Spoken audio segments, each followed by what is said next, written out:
What's going on? Welcome to Unlocking Your Inner Strength. In these episodes, I share with you insights and inspirations that have come to me on my path in life, and hopefully they can be a welcome hand of guidance as you move along your journey. I teach because I'm passionate about my message. I teach because it helps me to learn more deeply. Thanks for sharing a few minutes of your time with me for this week's episode, and without further ado, here is this week's show.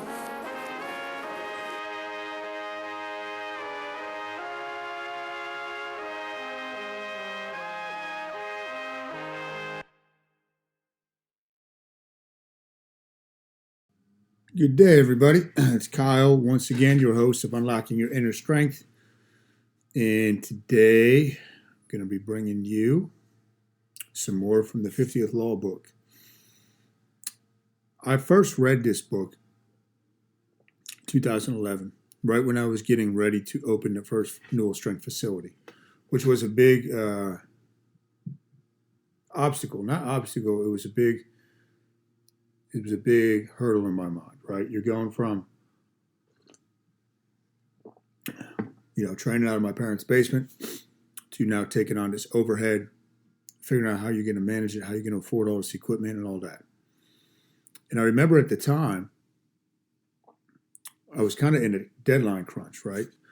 I was starting to pay rent on this place back in Hillsborough, and the township wanted to see certain specs with the flooring.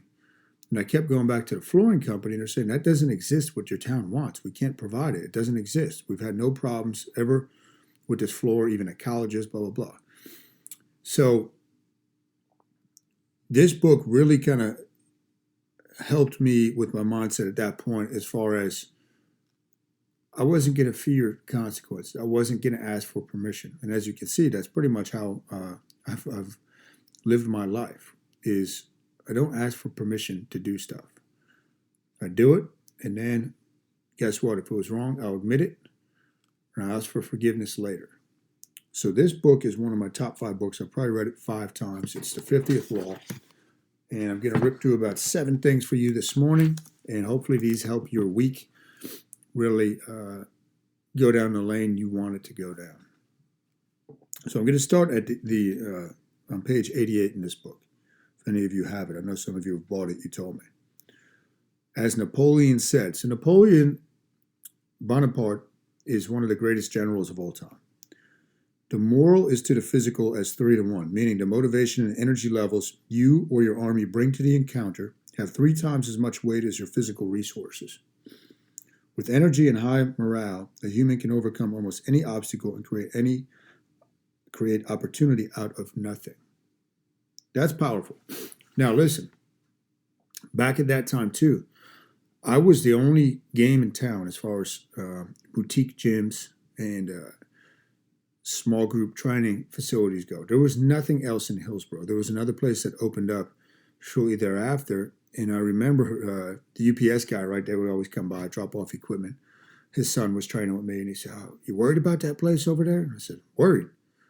Not worried, because I know my energy levels can dominate the local environment." And I said, I might not be the brightest, might not be the sharpest tool in the shed, but nobody is going to have the morale and the energy level that I possess, which will always give me an advantage. And I still believe that with anything. And I'm not telling you that to brag. I'm telling you, once you cultivate this mindset, and it is a mindset, it is a skill, you can pretty much be unstoppable. So the mental to the physical is a 3 to 1 advantage when you embrace that. You continue to work on the physical as well, but remember that. So now let's hop into,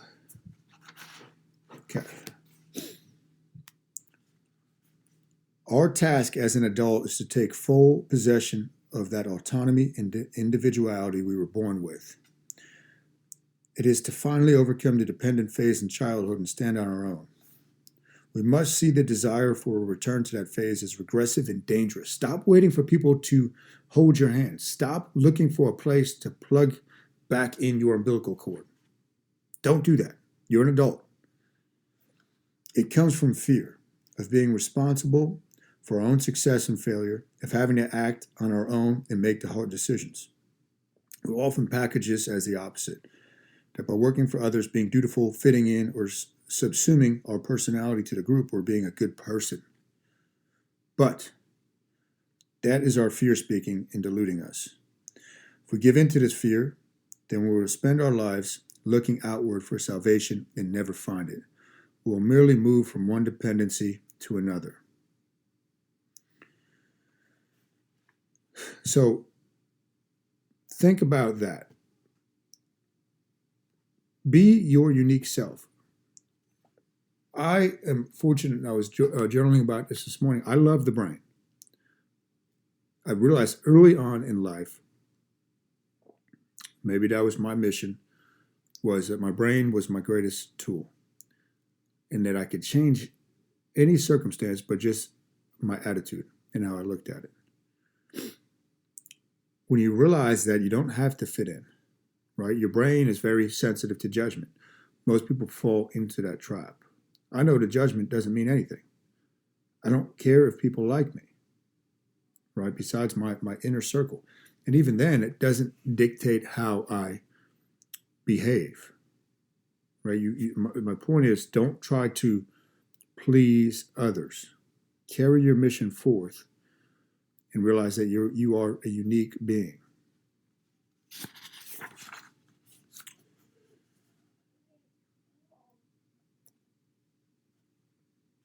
So let's see here. What you really value in life is ownership, not money.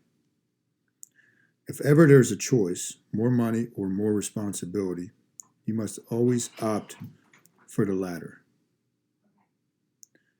Think about that. Most people believe that they are driven by money. Money is a great thing, but it's not to be worshipped. It's not to be the goal. And I've made that mistake before too. When that is the goal, it's going to take you off your value path. Money is a byproduct. It's a lag indicator. Ownership. Like I'll tell you, with me and Devin were having these conversations last week. With our gyms, the main thing that I value is the relationships that we forged at Newell Strength with our team, with our members, our friends, towns, programs, different businesses. That's invaluable to me. That's something that I own, is the relationships. Right? If you just value it as a transaction, it's not going to be very meaningful. So more responsibility over more money. And when you take that mindset, guess what? The money comes. Okay, next thing I want to go over. Oops, just ripped a page. That's not good. Just a little bit. This is key. Your tendency will be to look at what other people have done in your field, how you could possibly repeat or emulate their success. You can gain some power with such a strategy, but it won't go far and it won't last. Understand, you are one of a kind. Your character traits are a kind of chemical mix that will never be repeated in history. Your character traits are a chemical mix that will never be repeated in history. You must not be afraid of your uniqueness, and you must care less and less what people think of you. That is freedom, my friends. When you stop giving an F, I don't like to curse, but when you stop giving an F what other people think, or about fitting in, that's true freedom. Now, I'll tell you from this example, again, because a lot of you have known me for a long time, I see in the fitness field, right, even from the get-go, everybody was doing things the same, right? And nobody was thinking outside the box. Now, I have a unique stack, just as you have a stack, and I'll explain that in a second. But my mentors, the people that influenced me, my coaches, and my mindset kind of made this unique style of training, which is very common now. It was before CrossFit, right? It was, I remember people coming up to me way back in the day when I would train out of a gym, rent space out of a gym, in between the pit and the car and then the first facility. What are you doing? What is that? What kind of training is that? And it was just a unique thing. It was a unique thing. And again, using Newell Strength as an example, it seems to be, when I look at it, and I've had people tell me this, point this out to me, with fasting, with the way we train, with the mind, which I think is going to take longer for other people to catch up to. And I'm happy to teach anybody that stuff. But we're always like 5, 6 years ahead of the curve. Now, how is that possible? Well, when you're a leader, you're out in front of the pack. You're not trying to fit into what everybody else has done. You're not just following the herd, right? That's called being a sheep. You don't want to be a sheep, right? Unless that's your goal in life, is to kind of just blend in. That's not necessarily what you want. The uniqueness that you express is not anything wild or too strange. That is an affectation in itself. People are rarely that different. Rather, you're being yourself as far as you can take that. The world cannot help but respond to such authenticity. Now, I get people that'll message me that, hey, so-and-so is copying you with this and that. I don't really care. I think it's amusing. And it comes across as very fake when people try to be somebody else. That's not liberating. You're captive when you're, and I fell down that trap for a little while early on in my career. And then once I embraced, really the past few years, my own uniqueness, it's as if you're living a different reality than most people. Most people stay inside that shell. They don't want the peacock feathers to fly open. And even so, when that happens, you are still going to fit into society, right? Like, as I said, people aren't that different, right? But express yourself, but it's got to be your unique expression. It's got to be your unique expression. People are drawn to authenticity. People are not drawn to copycats and imitators. And I can smell that a mile away. You know, for one of the enemies that I have, you know, it's proverbial, is Tool Boy. And there's many of them in the fitness industry. Tool Boy tries to seem smarter than he is. Tool Boy just copies people and then tries to pass it off as his own. But people don't stick around Tool Boy because it's not authentic. We're just like, you know, with our sensors as humans, we're just like dogs with their sense of smell. We can pick up on BS and inauthentic people a mile away. So if that's you, figure that out and change course as quick as you can. People who are self-sufficient are generally types who are more comfortable with themselves. Things that come easy and fast will leave you just as fast. The only way to gain self-reliance or any power is through great effort and practice. Great effort and practice. The 10,000-hour rule. Focused, consistent effort in what you want to be great at. Constantly. Persistence. Perseverance. These type of things. Imitation is suicide. Just talked about that. But the things that come easy and fast, they're going to leave you just as quickly. There ain't no get-rich-quick schemes. Even the worst shit that happens to you can be converted into gold if you're clever enough. Everything. And Devin will tell you this. This is where you have to really train your mind to be an opportunist and to have a PMA, positive mental attitude. Right? You can either have a negative or a positive attitude. I'm going to give you one little trick. If you want to have a positive mental attitude, study attitude and mindset at least 15 minutes a day. You can do that on your drive. Don't tell me you can't do it. But you got to constantly train your mind. When I tore my second patellar tendon, after about 5 minutes of pity, it was, all right, let's go. This is going to be one of the greatest things that's ever happened to me. Remember my surgeon, Dr. Getcha, he couldn't believe the mindset. He actually wanted me to give a talk to all the surgeons because he just couldn't get over that, right? And it was a devastating injury. It was the second time it happened to me. But you turn that into a positive. When we opened the gym 2 Mays ago, May 2020, turn that into a big positive just because I stood by my authenticity and convictions, right? You could take any situation and flip it. And my mindset in life, again, you got to remember this if you're being authentic, because you need a little bit of a thick skin, is any publicity is good publicity. Any PR, any attention is good attention. Right? And usually the people that are going to give you the most attention are the people that dislike you the most. There's actually a great line about that in Private Parts, Howard Stern's bio documentary, whatever. It was a good movie. even though he's going a little bit off the rails. But the people that hated him the most listened the most. Think about that.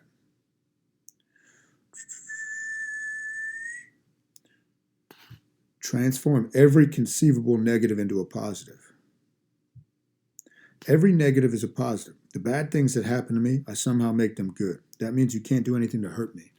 So that's directly from 50. But that's true. That's 1,000% true. And last one. And then it's off to the day. Let's talk about George Washington. At no point did he decide to wait for more troops or more money or better circumstances. He went continually on the attack with what he had. It was a campaign of supreme fearlessness in which all negatives were converted into advantages. A common occurrence in history is almost all great military and political triumphs were preceded by some kind of crisis. That is because a substantial victory can only come out of a moment of danger and attack. Without these moments, leaders are never challenged, never get to prove themselves. If the path is too smooth, they grow arrogant and make a fatal mistake. The fearless types require some kind of adversity against which they measure themselves. You must adopt an attitude that is the opposite of how most people think and operate. When things are going well, that is precisely when you must be concerned and vigilant. When things are going badly, that is when you are most encouraged and fearless. You got nothing to lose when your back's up against the wall. Napoleon is, Ivan Drago's got you in the corner and he's gut punching you and blasting your face and this and that. That's when Rocky comes out swinging. Boom, and he gets that one shot in and he kind of turns the tide. So you need it is mental and spiritual resistance training. Embrace it. Just like you need to physically work out and you need to exercise and you need to sleep and you need to pay attention to your nutrition. That's the physical. But don't forget, it's mind, body, spirit. How are you embracing mental and spiritual resistance training? You need these obstacles. You need these struggles. That's how you grow your wings. That's what it is. It is only out of danger and difficulty that you can rise at all. By simply embracing the moment as something positive and necessary, you have already converted it into gold. That is reframing. That's reframing in a nutshell. So that's what I got for you today. I am off to my day, the rest of my day. Got a couple meetings. Then we got jiu-jitsu. And all good. So that's what I got for you guys today. Hit the thumbs up. Hit the share button. Drop a note. Drop a question. It's the mindset, guys. It's really the mindset is going to determine your life. And thanks for all the support. And I will be back at another hour. Not sure if we'll be back today or tomorrow. For today's episode, I appreciate you and your time truly. I'm humbled and honored if you made it to the end of this episode. Don't forget, you can go to kylenewell.com for your free ebook written by yours truly on getting started with fasting, infused with 5 mind map principles never before seen.